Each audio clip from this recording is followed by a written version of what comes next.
Japan's Kusanagi no Tsurugi.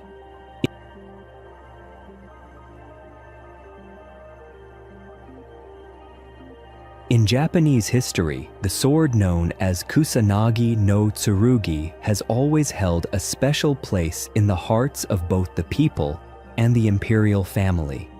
This is one of the three sacred treasures collectively known as the imperial regalia.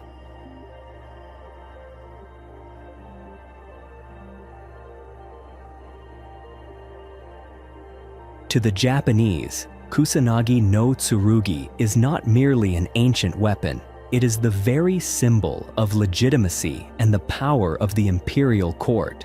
Across hundreds of years, this sword has been inseparably linked to the most important national rituals, especially imperial successions and other pivotal state ceremonies.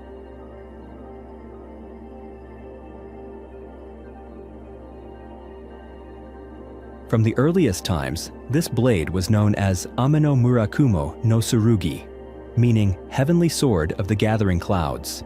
Later, after becoming entwined with the legend of a hero who cut through grass to escape danger, the Japanese began calling it the grass-cutting sword, Kusanagi no Tsurugi.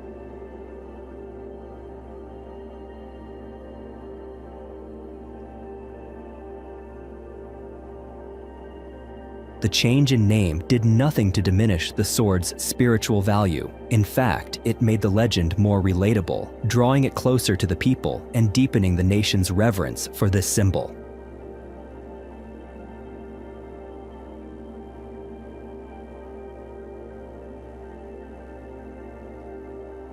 According to Shinto tradition, the sword is always kept with utmost care, almost never seen by anyone except the highest members of the imperial family and select priests. This exclusivity has only added to its air of mystery. Throughout countless dynasties and the many upheavals of Japanese history, the protection and preservation of the sword has remained a top priority for the imperial household.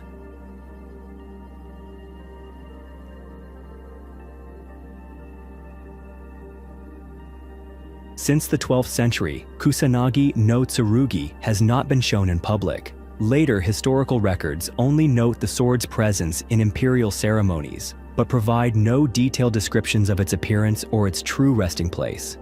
It is precisely this secrecy that has led to countless theories and questions. Some believe the sword was lost during great upheavals. Others are convinced it remains hidden away, safe in one of Japan's great shrines.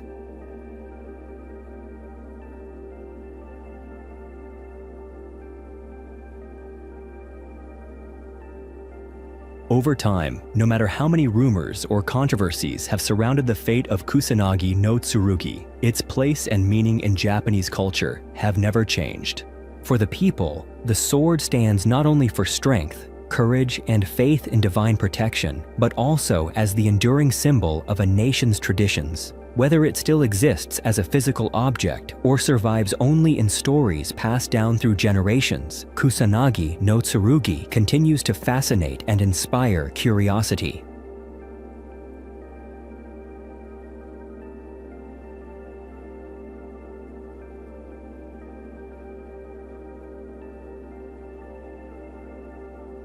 According to Japanese mythology, the origins of Kusanagi no Tsurugi are bound to one of the most famous tales of the ancient gods. The deity Susanoo no Mikoto, known as the god of storms and the sea, was once banished from the heavens for his fiery temper and sent down to earth. Upon arriving in the land of Izumo, Susanoo encountered an elderly couple and their youngest daughter, who were weeping in despair. After hearing their story, Susanoo learned that this couple had once had 8 daughters, but every year, a monstrous 8-headed, 8-tailed dragon devoured one of them. Moved by their suffering, Susanoo resolved to help. He instructed the family to prepare 8 large barrels of sake, placing one at each entrance to their home.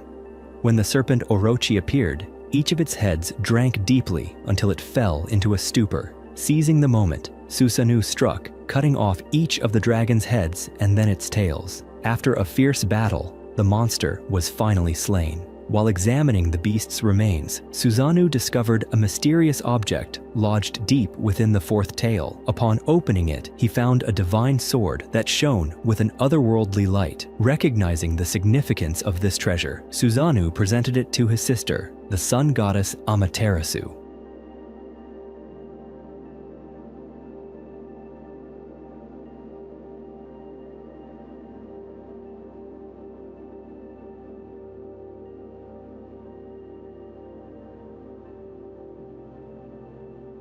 Giving the sword to Amaterasu was more than just an act of atonement. It also reinforced the sacred authority of Japan's imperial lineage. From that moment on, Kusanagi no Tsurugi became the ultimate symbol of power and legitimacy, a gift from the gods themselves to the royal family.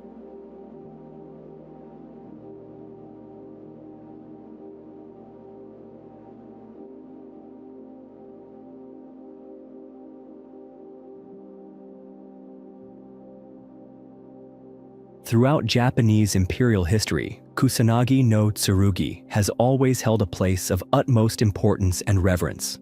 For centuries, the Japanese have believed their emperors to be direct descendants of the gods, which is why sacred treasures like Kusanagi no Tsurugi are inseparable from the concept of imperial authority. Ancient chronicles such as the Kojiki and Nihon Shoki are filled with legends surrounding the sword, from its mythical origins to the solemn rituals of imperial succession. Across the centuries, at every imperial enthronement or major national ceremony, the presence of the sword has always affirmed the legitimacy and continuity of the royal line.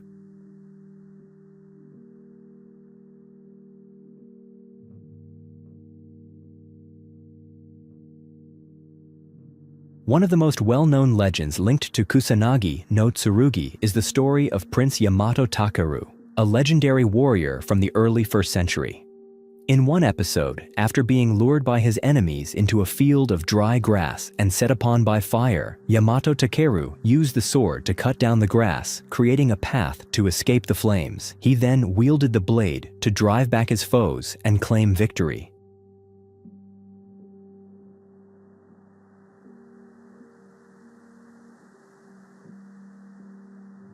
A major turning point in the sword's story occurred in the late 12th century during one of Japan's bloodiest civil wars. According to the epic Heiki Monogatari, the naval battle of Danura in 1185 marked the end of the Taira clan.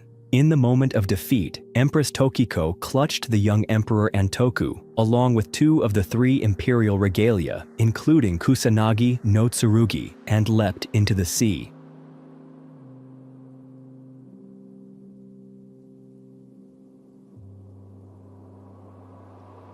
After the battle, both historical records and legend recount that the sword and the sacred jewel vanished beneath the waves.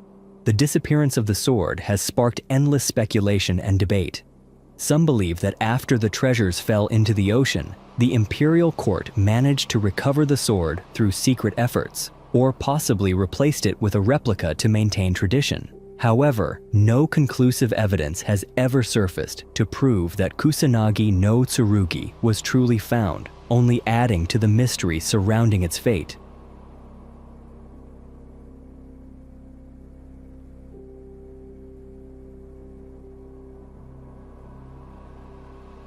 The Spear of Destiny. The Spear of Destiny has long been one of the most famous and controversial relics in the history of Christianity.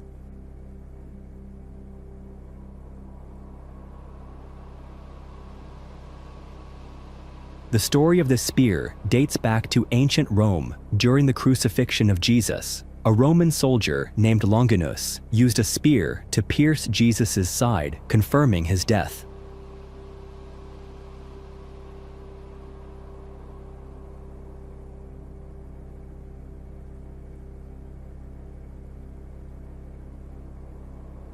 Many legends tell that Longinus was born blind, but when the blood and water from Jesus' wound fell into his eyes, he miraculously gained his sight. This event led him to abandon his old faith and become one of the earliest followers of Christianity.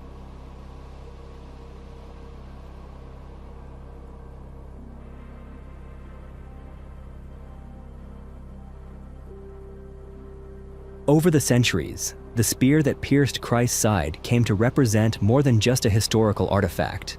It became entwined with legends of supernatural power.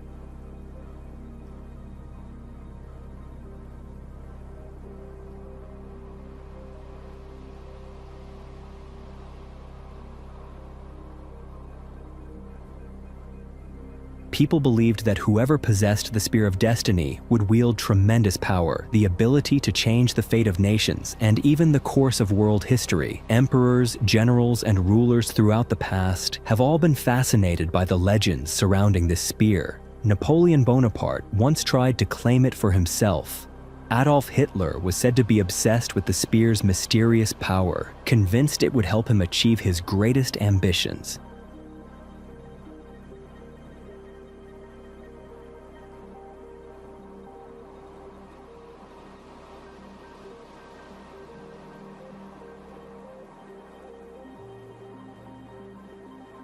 Even so, the Bible makes no mention of the spear after Jesus was taken down from the cross. The entire story of the Spear of Destiny has been built over generations through folklore and the imaginations of those who came after. Over time, not just one, but as many as 4 different spears have been claimed to be the true spear that pierced Christ's side.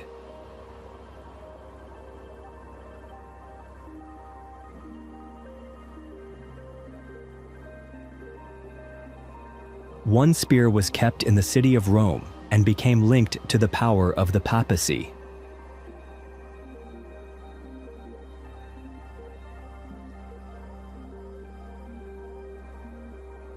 Another was taken to Vienna, where it became a relic treasured by kings and emperors of Austria.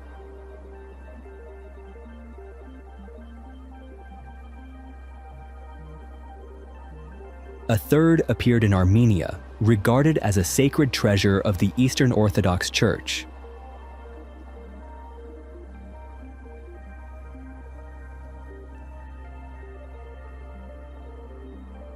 And during the Crusades, some warriors believed they had discovered the spear in Antioch, an ancient city in the Middle East.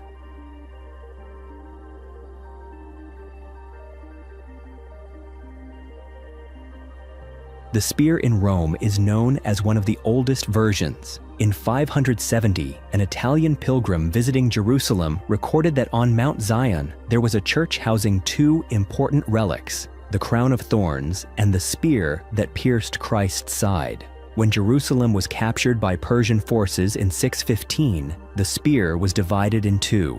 The tip was sent to Constantinople and later ended up with Emperor Baldwin II, who sold it to King Louis IX of France. That tip was then mounted in a golden crown and kept in Paris until it disappeared during the French Revolution.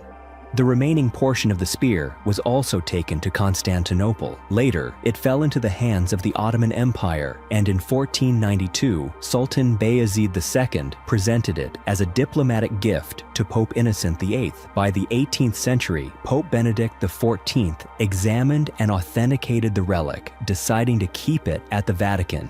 Still, to this day, the Catholic Church has never officially confirmed its authenticity as the true holy relic.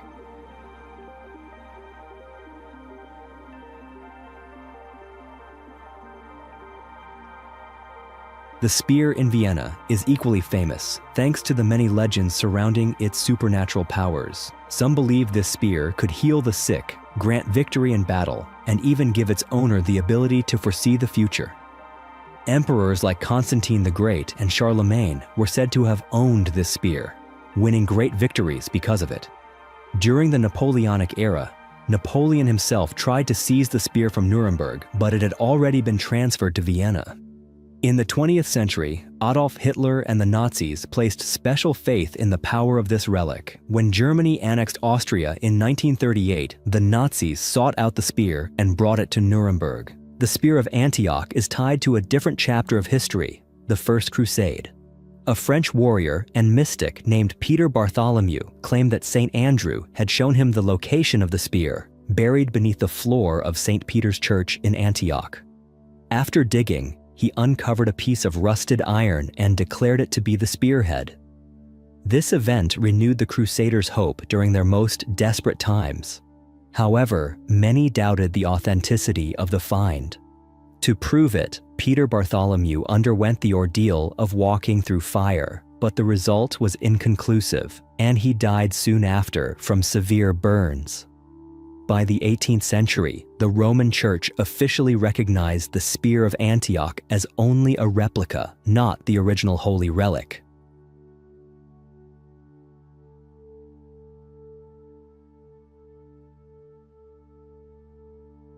The spear at Vagharshapat in Armenia is the fourth version and is especially revered in the Caucasus.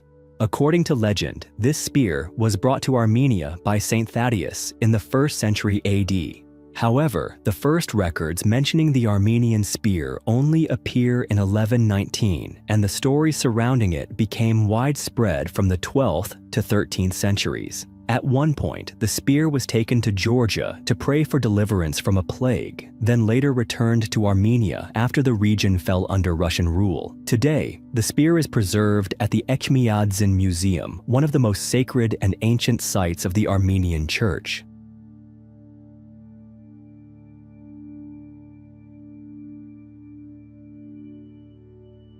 Though the true history of each spear remains full of gaps, every version continues to add to the allure and influence of the legend of the Spear of Destiny across the centuries.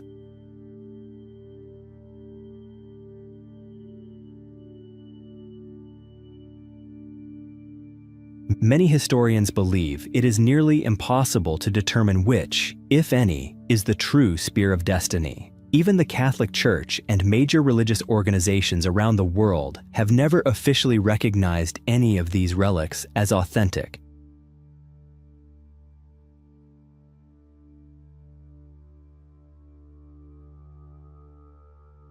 And so, while the truth may never be fully revealed, the Spear of Destiny remains a symbol of faith, of the eternal longing to reach beyond the possible, and of the mysteries humanity has never stopped seeking to solve.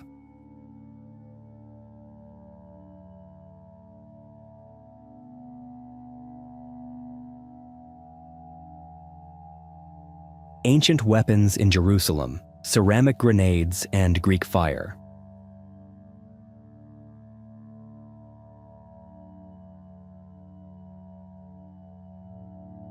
When archaeologists carried out excavations in Jerusalem, they uncovered numerous ancient ceramic jars buried deep underground. Most of these jars were once used to store food or everyday household items. However, a small number stood out for their unusual construction.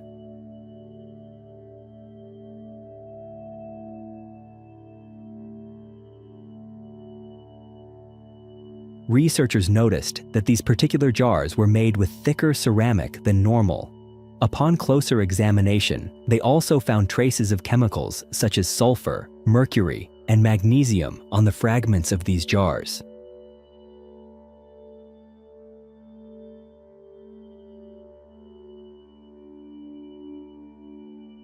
After analyzing the evidence, experts concluded that these were, in fact, ancient ceramic grenades used as weapons during medieval warfare.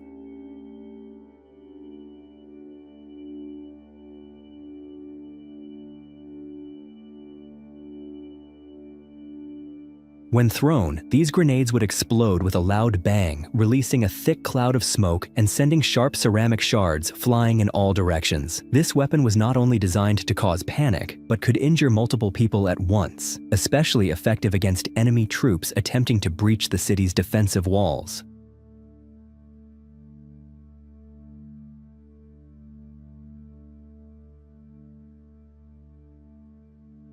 Alongside these ceramic grenades, another legendary weapon once struck fear into the hearts of Jerusalem's enemies: Greek fire. Greek fire was a unique military invention of the Byzantine Empire and became a strategic weapon in many major battles.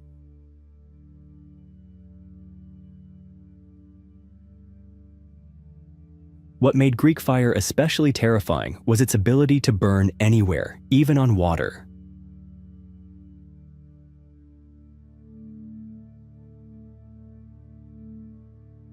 The formula for creating Greek fire was kept an absolute secret for centuries. Only a select few Byzantine engineers and high-ranking officials ever knew how to mix the ingredients needed to produce this deadly liquid.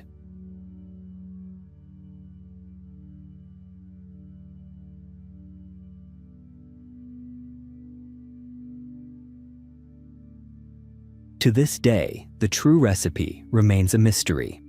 No one knows exactly what ingredients were used or the precise methods the ancients employed to create such a powerful incendiary.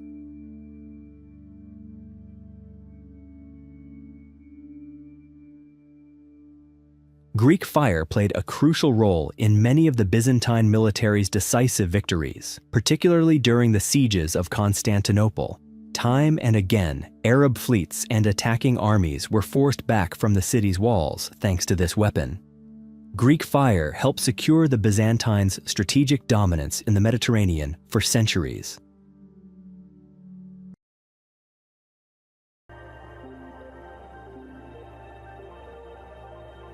The discovery of ancient ceramic grenades, together with the enduring legend of Greek fire, shows just how inventive ancient civilizations could be when it came to developing weapons.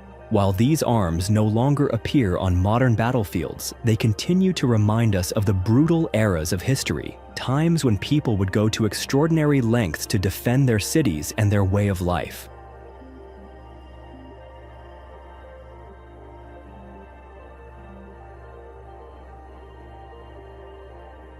Wootz steel, the unbeatable sword of the East.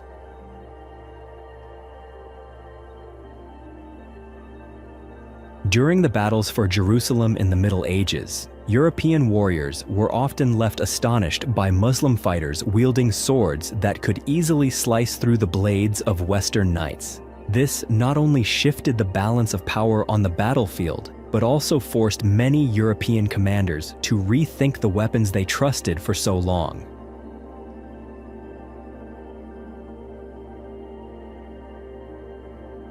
That power, however, did not come from magic or any supernatural force, but from a special kind of steel known as Wootz steel. Also known as Damascus steel, Wootz became a symbol of Eastern strength for centuries.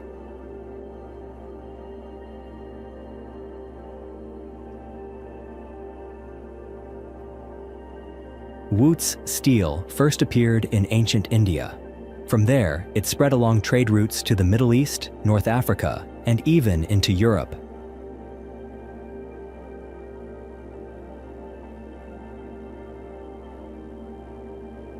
Eastern blacksmiths discovered that when they used this steel to forge swords, they could create weapons that were both exceptionally sharp and incredibly durable. These blades were often marked by unique flowing patterns resembling waves or clouds. Beyond their beauty, these patterns revealed a structure deep within the metal that was utterly different from the ordinary steel used by European swordsmiths.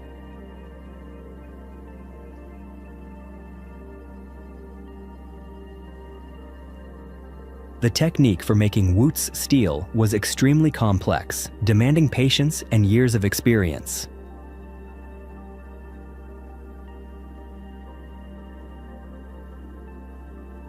First, the smith would select iron with a high carbon content and mix it with special woods or carbon-rich leaves.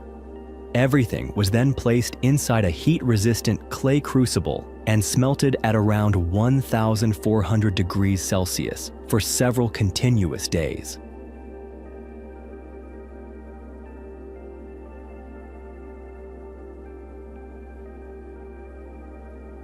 This process caused the iron, carbon, and other elements to combine in unique ways, resulting in a metal with a microstructure unlike any other steel.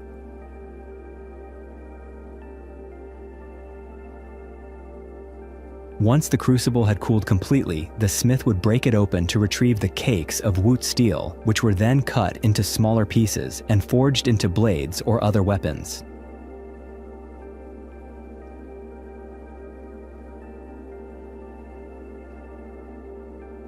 If done correctly, each finished sword would possess exceptional hardness and an unmatched ability to hold a sharp edge, giving its wielder the confidence to face any opponent in battle.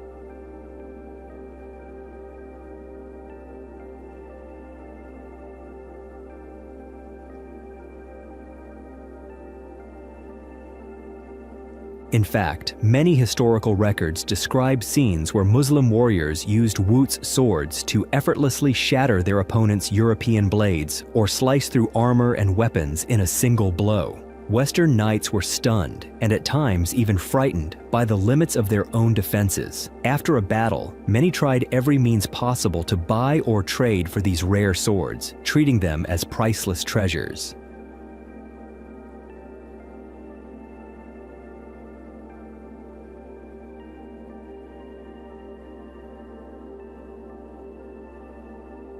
The secrets of making Woot steel were lost long ago, as generations of blacksmiths carefully guarded their techniques and refused to share them with outsiders. It wasn't until the 20th century that modern scientists finally had the chance to study this remarkable steel using fragments recovered from archaeological sites.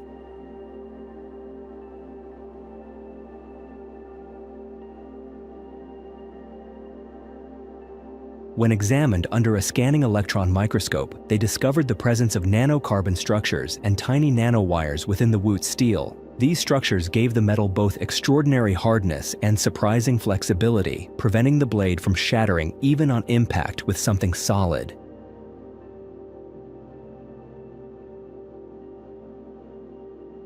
Yet, despite the advances of modern technology, we still have not been able to fully replicate the quality of ancient Woot's steel.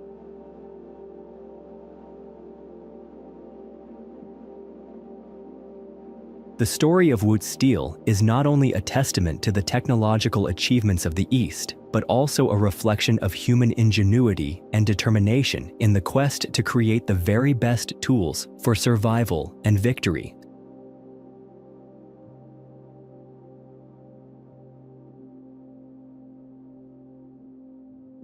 Swords forged from Woot's steel helped reshape the outcomes of great battles across the Middle East and have continued to inspire later generations in the study and development of new materials.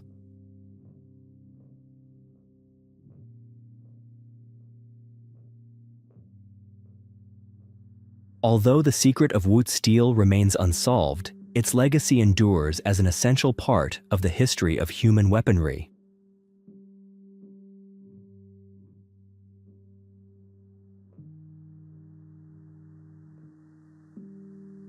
The Sword of Pierre Gerloff's Donia.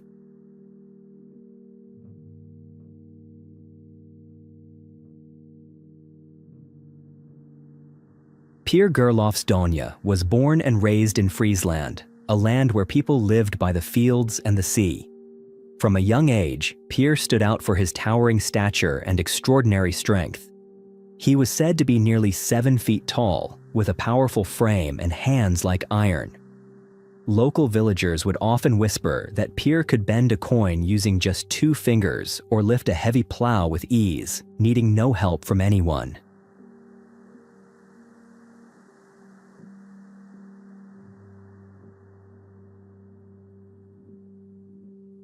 In the early 16th century, Friesland was a troubled land, torn by conflict between 2 factions, the Schieringers and the Vetkoppers. The civil war eventually ended, but resentment and hatred lingered on.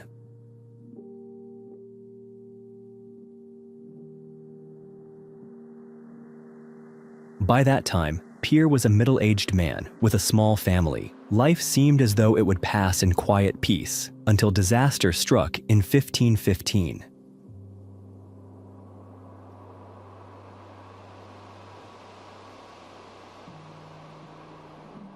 That was the year when mercenary soldiers known as the Black Band, hired by the Vetkoppers, attacked Pierre's village. They murdered his wife, set his entire farm ablaze, and left a deep well of anger smoldering in the heart of a man who had once cherished peace.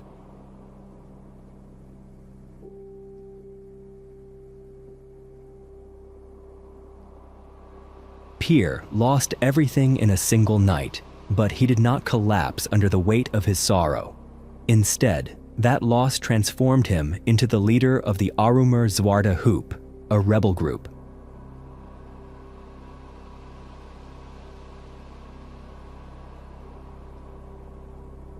He gathered together the oppressed and those who had suffered as he had, leading them to rise up against their occupiers.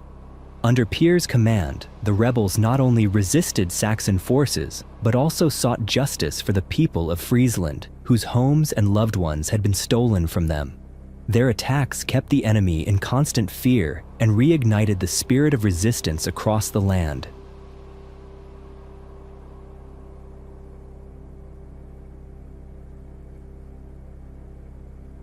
The greatest symbol forever linked to Pir's name is the enormous two-handed sword that he always carried with him.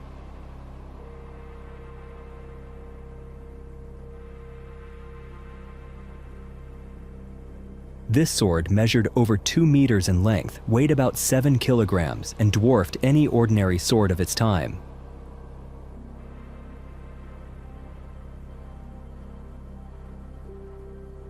Some believe the sword was forged in Germany. Others say it was a trophy taken by Pir after a major battle with the Saxons. What is certain is that the sword still exists today, preserved at the Fries Museum, where researchers have confirmed that it was indeed used by Pir on the battlefield.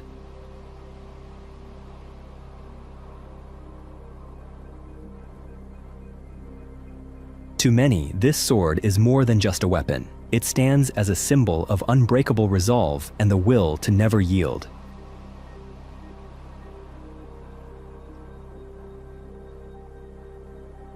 Years of rebellion turned Pir Gerlof's Donia into a living legend among the people of Friesland. He was not only a warrior of incredible strength, but also an inspiration to all who had known loss and hardship.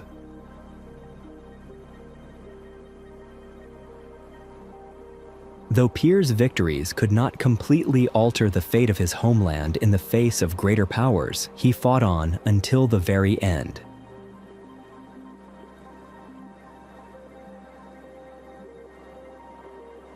The story of Pir Gerlof's Donia and his giant sword remains alive in the memory of Friesland to this day. The image of Pir, sword in hand, serves as a reminder that in every era, the strength of determination and the will to protect what is sacred always leaves an indelible mark.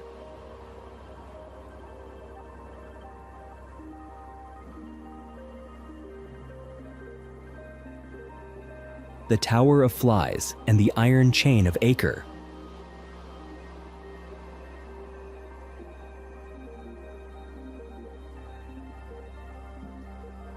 In 1189, during the Third Crusade, Conrad of Montferrat led his army toward the port city of Acre.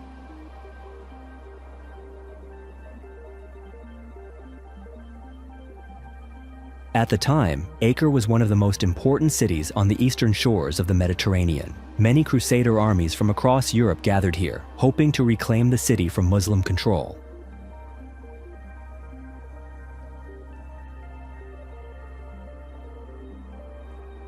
But as Conrad approached Acre, he immediately encountered a major problem: the city's formidable defenses, most notably the Tower of Flies.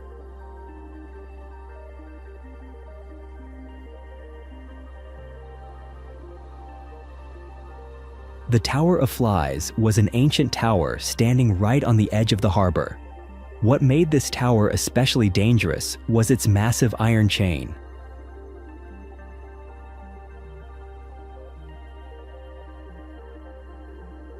This chain stretched across the entrance to the harbor. Whenever the chain was raised, it completely blocked any ships from passing through, making any seaborne assault on the city extremely difficult.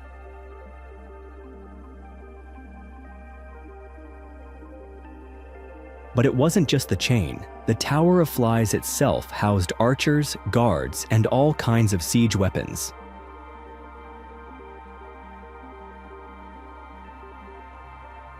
If a ship tried to draw near, it became an easy target for arrows raining down from above. Together, the tower and its iron chain formed an effective barrier that protected Acre from surprise attacks by sea.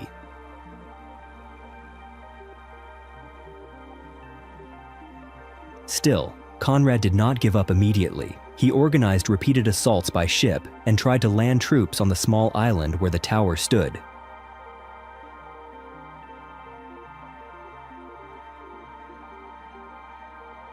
But the weather in this region was harsh.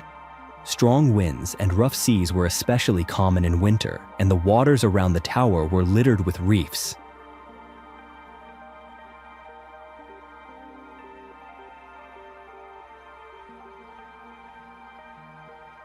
This made small boats prone to capsizing, and soldiers found it nearly impossible to reach the tower.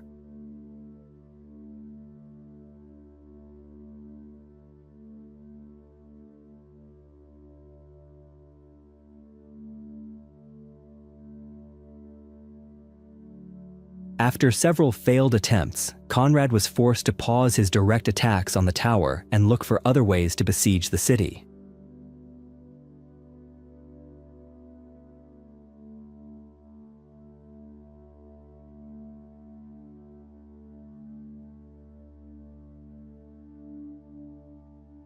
The origins of the Tower of Flies remain a subject of debate. Some historians believe it was built by the Phoenicians sometime between the 6th and 4th centuries BC. During the First Crusade, European armies captured Acre, rebuilt the tower, and installed the chain system to defend the harbor.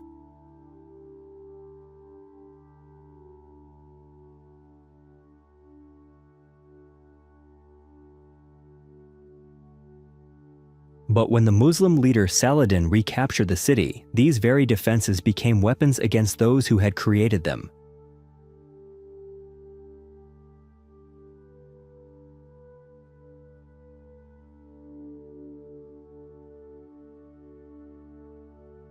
The name Tower of Flies also has several explanations. According to one legend, the tower was once the site of rituals dedicated to the god Beelzebub, who was called the Lord of the Flies, thus the name.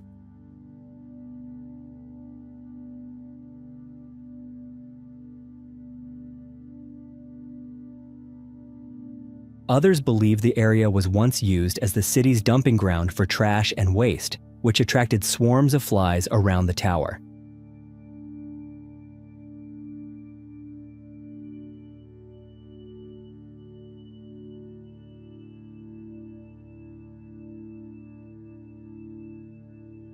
No matter where the name originated, the Tower of Flies and its iron chain truly became a nightmare for any sailor or soldier hoping to reach Acre.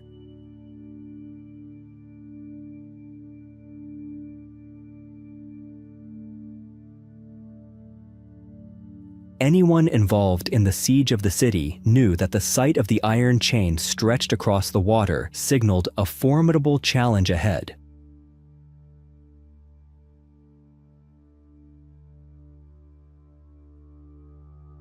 The story of the Tower of Flies and the Iron Chain is not just about a tower or a defensive work. It is a lesson in how ancient civilizations leveraged geography, architecture, and engineering to protect their cities from outside threats.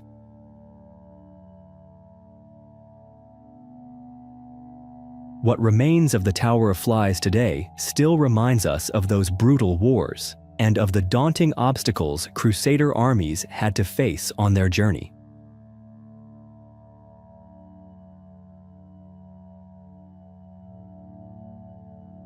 The Hellburners, the first weapons of mass destruction in modern Europe.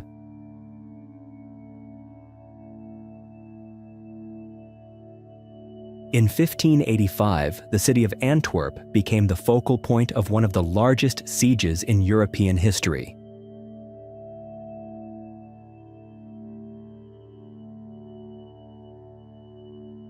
This conflict took place against the backdrop of the 80 Years' War, as the Dutch struggled for independence from Spanish rule. At the time, Alexander Farnese, the Spanish governor in the Netherlands, ordered the construction of a massive floating bridge across the Scheldt River. This bridge allowed the Spanish forces to cut off all outside supplies to the city, gradually isolating Antwerp from the world.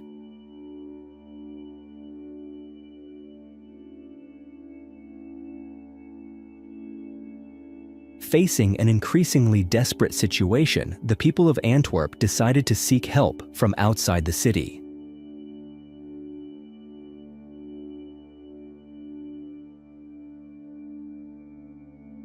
They turned to Federico Giambelli, an Italian engineer renowned for his weapons expertise. Giambelli proposed a bold and innovative idea. He designed special ships called hellburners, which were packed with gunpowder and scrap metal. When detonated, each vessel would become a gigantic bomb on the water, powerful enough to shatter any barrier in its path.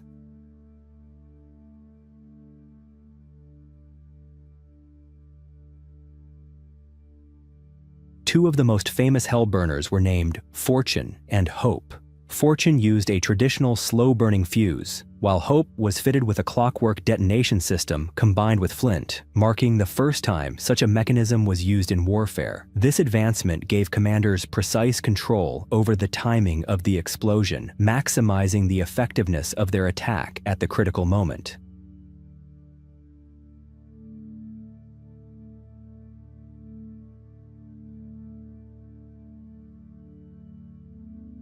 On the night of April 4th, 1585, the hellburners were set adrift on the Scheldt. At the same time, 32 decoy fire ships were released to distract the Spanish forces.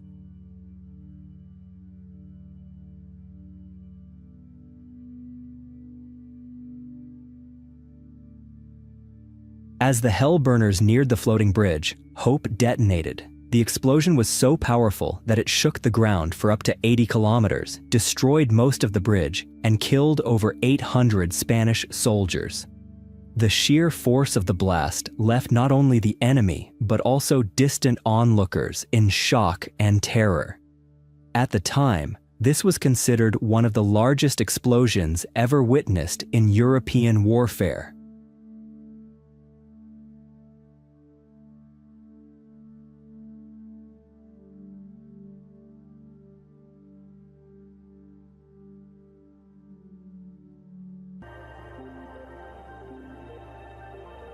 Despite the devastating losses, the Spanish quickly rebuilt the bridge and continued to tighten their grip on Antwerp.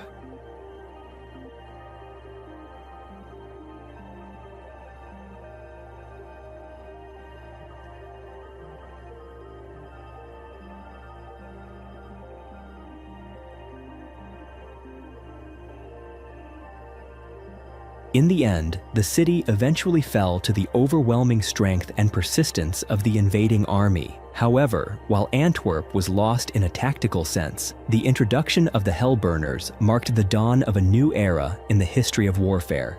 These explosive ships were the forerunners of modern weapons of mass destruction.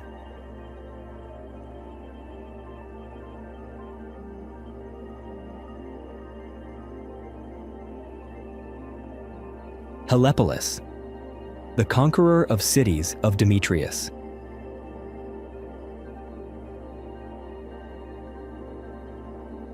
In 305 BC, the city of Rhodes, perched on a small island in the heart of the Mediterranean, became the target of one of the most famous sieges of the ancient world.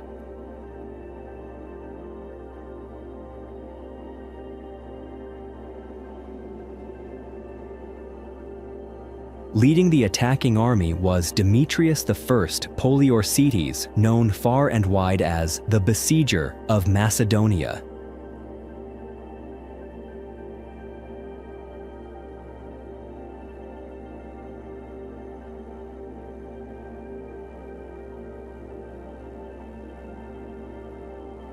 His opponent was Ptolemy I Soter, a powerful ruler determined to keep Rhodes as an ally to maintain his influence in the region.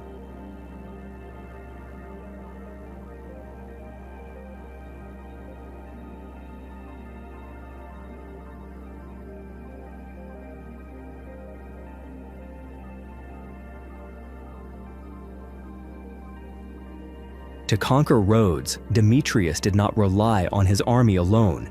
He brought with him an innovation that was far ahead of its time, the siege tower known as Hellepolis.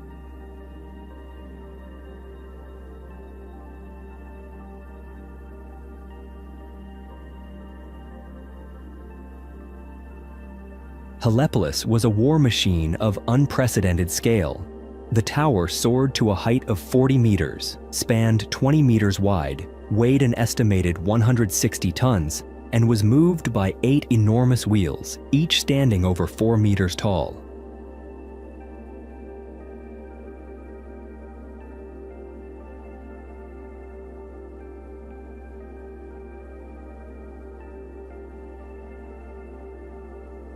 Its exterior was clad in iron plates to protect against fire and attacks from within the city.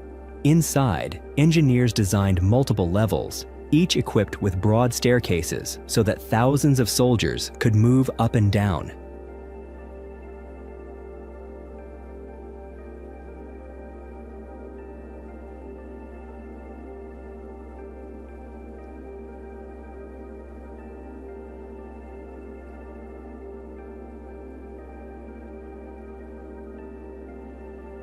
Heliopolis was not just a mobile fortress, it was a city in itself, armed with 16 massive catapults and 4 powerful ballistae, capable of smashing through any defensive walls.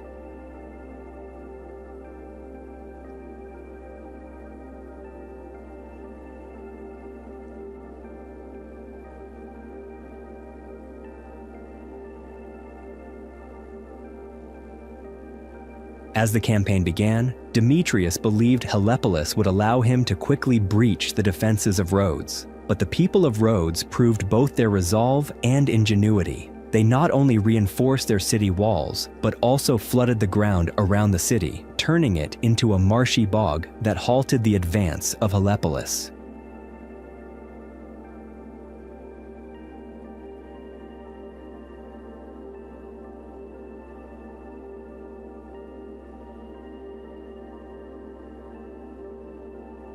The soggy earth quickly trapped the tower's wheels, rendering the massive machine useless. After numerous failed attempts, Demetrius was forced to accept defeat. He withdrew his troops and left Heliopolis behind on the battlefield, a symbol of unfulfilled ambition.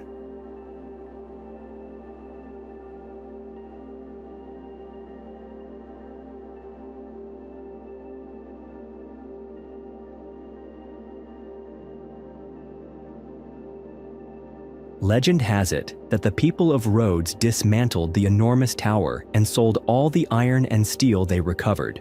The proceeds were then used to construct the Colossus of Rhodes, a monumental statue that became one of the 7 wonders of the ancient world.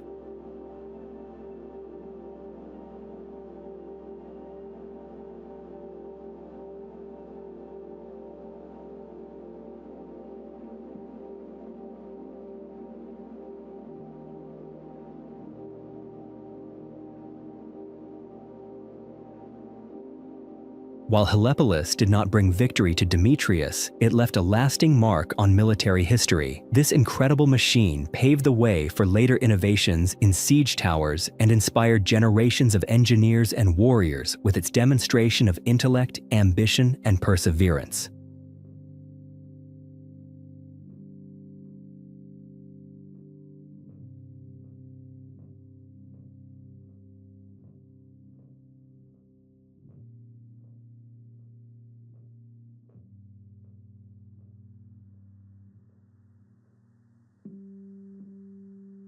Warwolf, the largest trebuchet of the Middle Ages.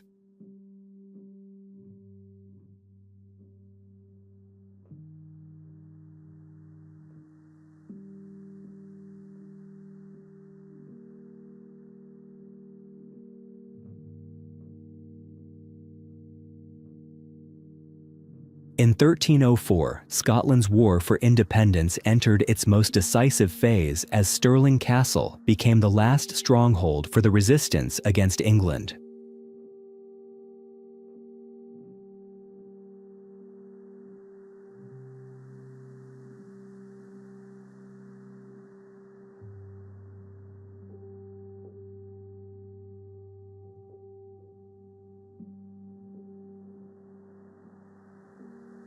At that time, King Edward I of England resolved to bring all his forces to bear in order to capture this fortress. To break through the final line of defense, he ordered the construction of a gigantic siege engine called Warwolf, also known as Loup de Guerre.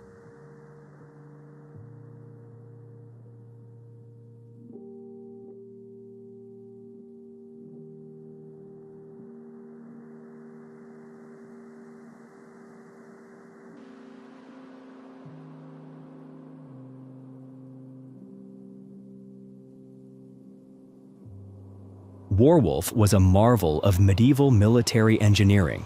The machine was built by 5 master carpenters and nearly 50 assistants over the course of 3 months.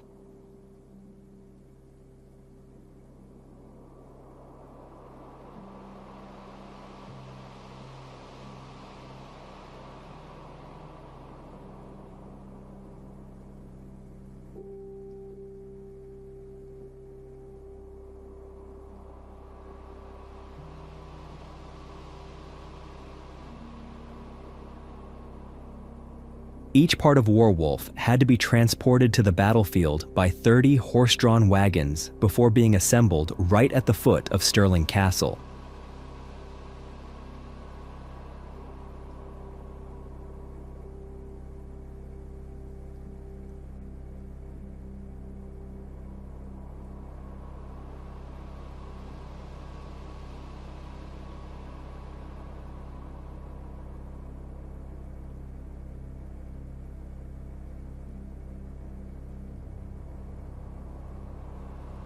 Once completed, Warwolf was capable of hurling stones weighing up to 300 pounds, 136 kilograms, hundreds of meters across the field.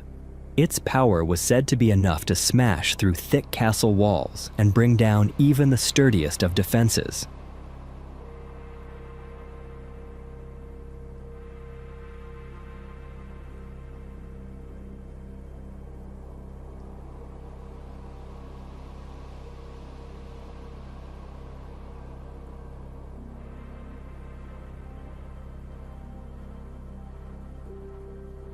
As Warwolf neared readiness, a sense of anticipation swept through the English camp.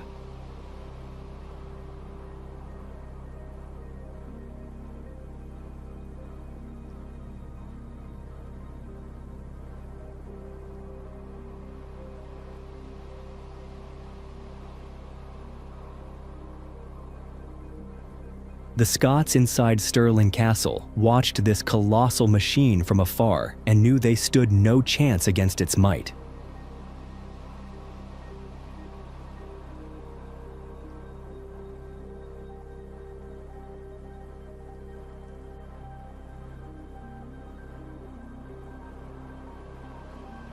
According to many records, the defenders decided to surrender before Warwolf could even fire a single shot, hoping to save the lives of soldiers and civilians alike.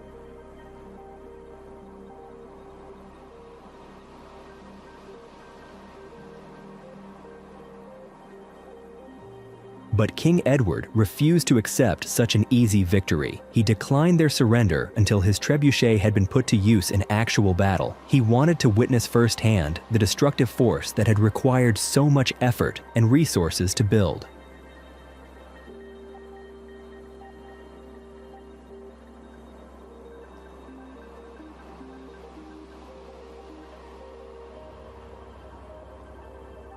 Warwolf was finally unleashed, and its first stone smashed through a section of Stirling's walls.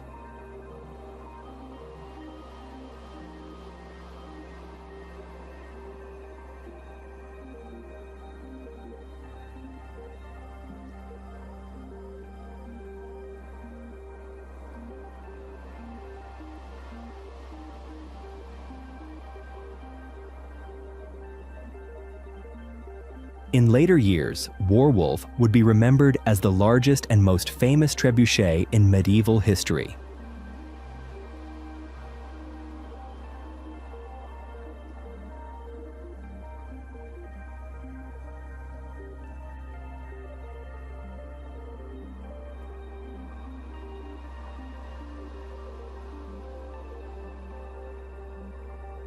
Basilica, the giant cannon of the Ottoman Empire.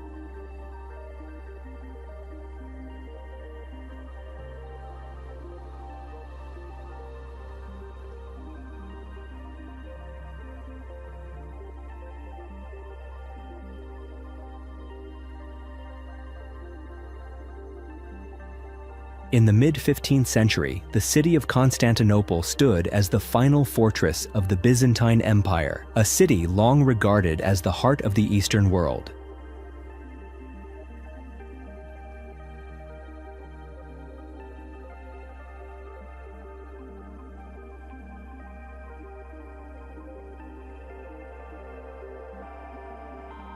This city was famed for its massive walls and formidable defenses, which had forced many invading armies to halt before its gates.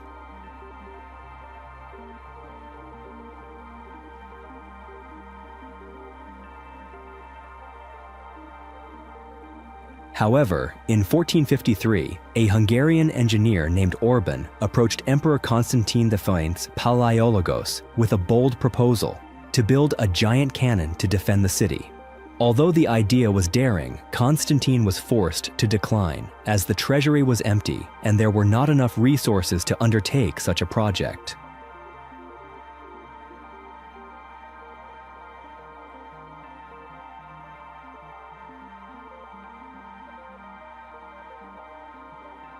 Undeterred, Orban continued his search and made his way to the Ottoman Empire, where Sultan Mehmed II was preparing for a monumental campaign to capture Constantinople.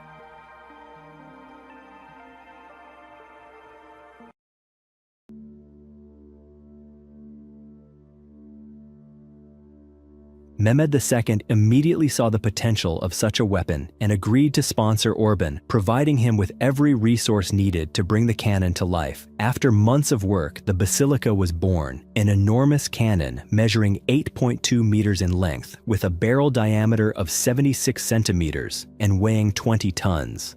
This cannon could fire stone or iron projectiles weighing up to 1,500 pounds, 680 kilograms. And could reach targets more than 2.4 kilometers away, something no weapon of the time had ever achieved.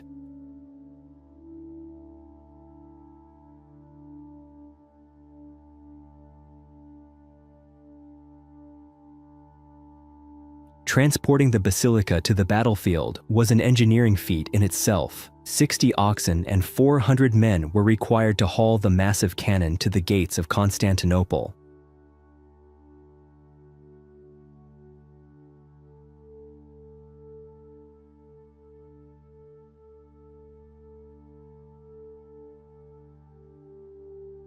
At the same time, Mehmed II assembled more than 100 smaller cannons and a fleet of 110 warships to put maximum pressure on the city.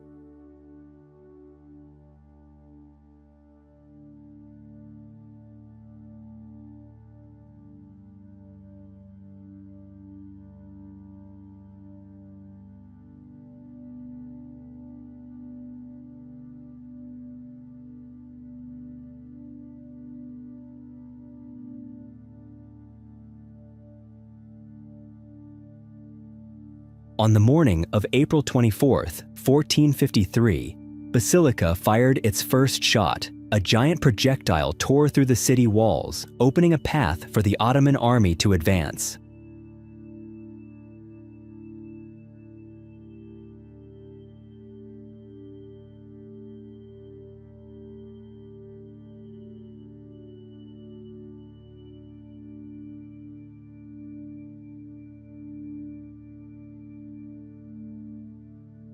After 6 relentless weeks of bombardment, the walls of Constantinople finally collapsed.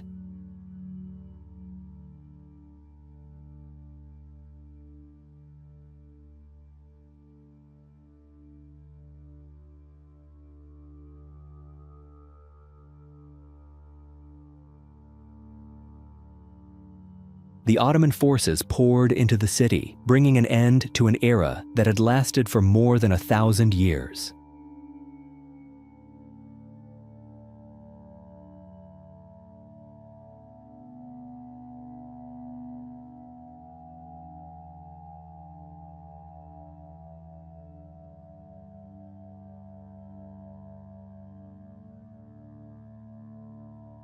Mehmed II entered the history books as the conqueror, and Basilica became a symbol of the Ottoman Empire's military power, recognized as the largest cannon ever effectively used in warfare.